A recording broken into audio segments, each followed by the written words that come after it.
Olá, Roseli Jimenez por aqui, H Book Voice, para ajudar você. A leitura de hoje traz um comentário sobre uma obra muito importante de um grandioso escritor que tem sido e foi recentemente traduzido mais um pouco, né? É o grande bruxo do Cosme Velho. Estamos falando de Machado de Assis, com obras grandiosas como Dom Casmurro e A Dúvida, Capitu traiu ou não traiu Bentinho?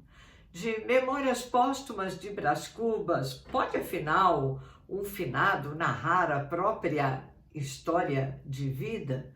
Então, Machado de Assis é sempre interessante, mas escolhemos hoje para conversar um pouquinho sobre um conto. Na verdade, um conto é uma narrativa bastante longa que está em Papéis Avulsos, publicado em 1882, o auge do século XIX, considerado, historicamente falando, como um período do realismo na literatura. Mas nós sabemos, Machado de Assis vai além, vai muito além do que é ser um autor do realismo.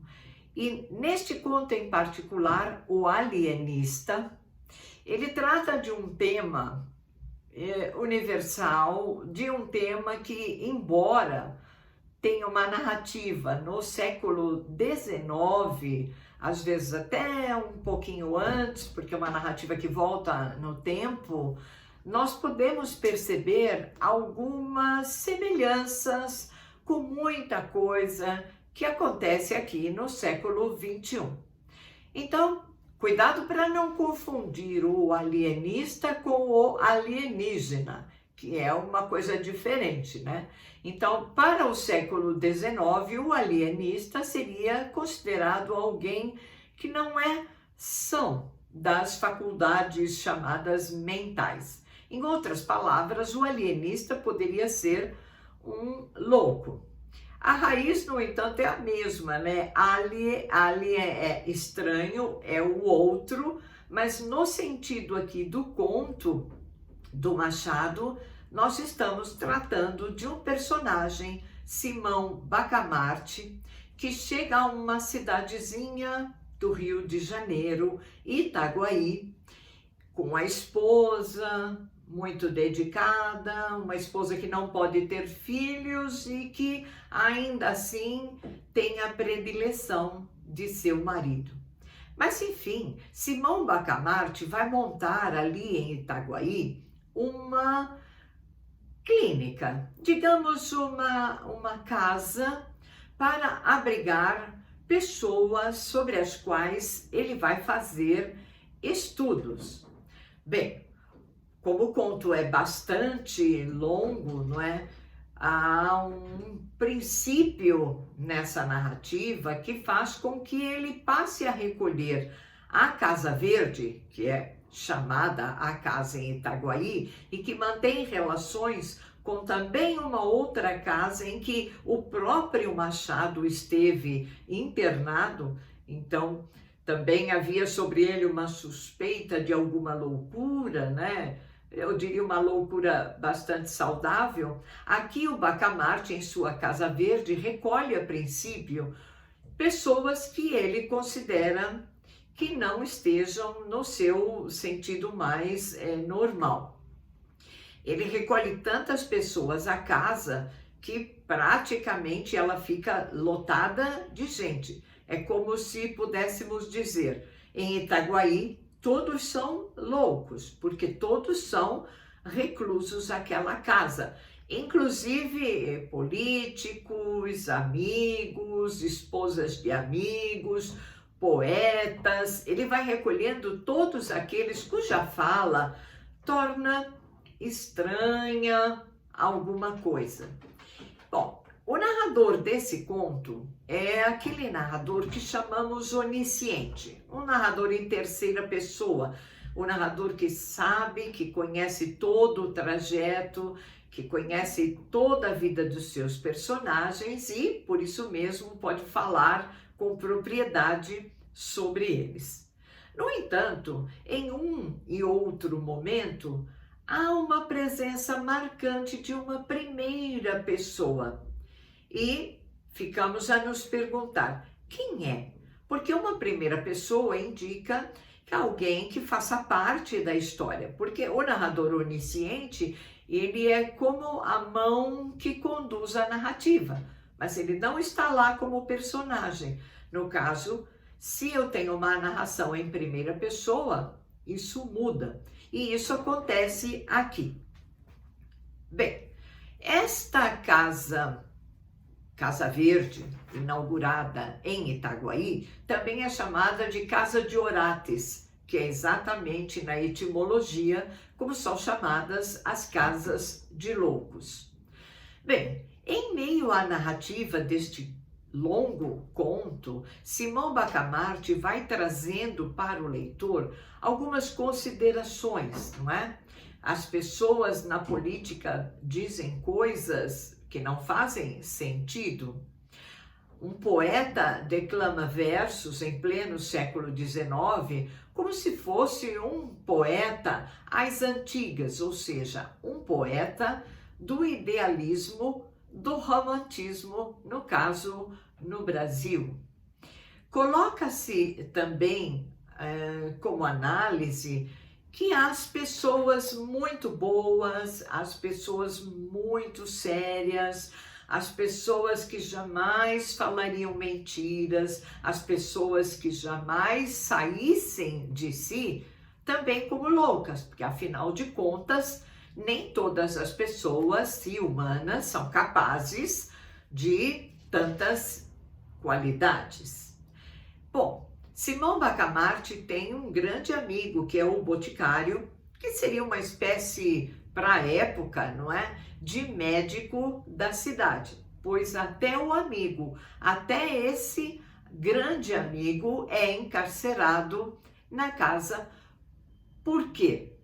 Porque acaba sendo alguém que se deixa levar por influências, é como diríamos, alguém que vai sempre na conversa de outro. Assim como também fica encarcerado um certo barbeiro, frequentador, não é? De onde Simão Bacamarte frequenta, e é engraçado porque essa barbearia é aquela que reúne na pequena cidade todas as pessoas da região. Portanto, todo mundo vai à barbearia para falar mal das pessoas e, inclusive, o dono da barbearia, que acaba querendo ser político e, como tal, acaba cometendo alguns deslizes. Vejam que, acompanhando essa narrativa, vamos percebendo uma certa obsessão de Simão Bacamarte por descobrir a alma humana. Não à toa, esse conto é bastante analisado por psicólogos, psicanalistas e psiquiatras, porque Simão Bacamarte está a buscar uma nova teoria. Então, há um discurso bastante emblemático da ciência como uma grande teoria. Vejam, eu disse, né? Qualquer semelhança com os tempos de hoje não é uma mera coincidência. Então, buscando na ciência o que a ciência pode fazer, ele não lança mão de elementos idealistas ou romantizados. Isso vale, inclusive, para a própria esposa. Significa que todo o tempo de Bacamarte está a ficar, né, ao lado da ciência, ao lado da sua pesquisa. Evidente que capítulos e muitos capítulos depois, com toda a cidade se voltando contra ele, com os políticos querendo retirar dele todos os direitos, e ele, com como um ser também bastante ético, bastante honesto, bastante, enfim, científico. Também se vê ele mesmo como um inimigo. Portanto, a cidade quer derrubar aquela casa e quer tirar Simão Bacamarte do status quo que ele adquiriu. E bem, diante disso, ele mesmo diz: tudo que tenho, tudo que a cidade me deu como provisão para que eu mantivesse a casa, eu devolvo todos os bens. Portanto, ele se coloca honesto acima de qualquer coisa. Bom, ao final, ao cabo, não é? O que se percebe, e na verdade o próprio Simão Bacamarte percebe, é que ele também não é lá uma pessoa muito normal. Afinal de contas, tão ético, tão científico, tão acima de toda suspeita, tão reservado, tão carismático. Veja, com tantas e tantas adjetivações, ele não poderia ser normal. Então vejam que é uma pergunta que se pode fazer lendo O Alienista. Quem são? Quem é normal? Quais são as pessoas que realmente estão dentro de uma normalidade? Então, um trechinho para vocês terem uma ideia do finalzinho deste grandioso conto. Mas o ilustre médico, com os olhos acesos da convicção científica, trancou os ouvidos à saudade da mulher e brandamente a repeliu. Fechada a porta da Casa Verde, entregou-se ao estudo e à cura de si mesmo.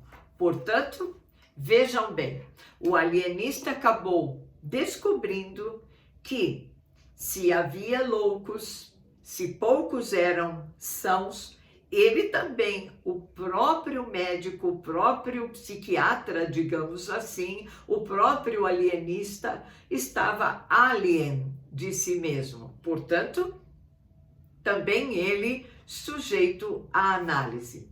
Eu acho que vale a pena uma leitura.